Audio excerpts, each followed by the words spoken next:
First time, Paolo Avellino inaming excited sa darating na gala night dahil kay Kim Chiu.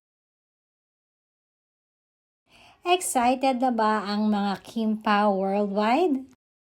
Dahil ngayon pa lamang ay nalalapit na nga ang gala night ng GMA7.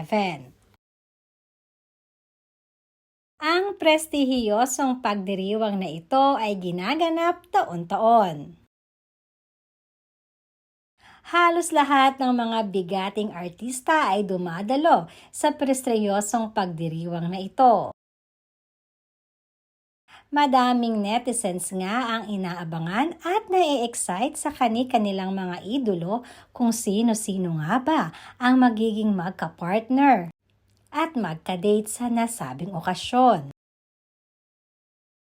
Subalit hindi lamang yan ang inaabangan ng nakararami dahil maging ang mga damit na isusuot ng kanilang mga paboritong artista ay kaabang-abang din.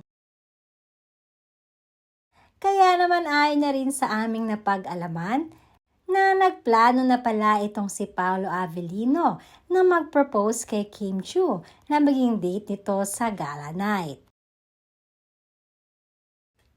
Pinaghahandaan din di umano ito ni Paolo dahil first time niyang ma-excite ng ganito. Isa pa ay special ito para sa kanya dahil si Kim Chiu ang kasama niya this time. Alam naman natin kung gaano na sila kakomportable sa isa't isa. Lalo na nga si Paolo dahil he can be himself kapag si Kim ang kasama niya. Ngayon pa lamang ay napakaraming Kim Pao fanatics na ang nag-aabang sa gala night na ito.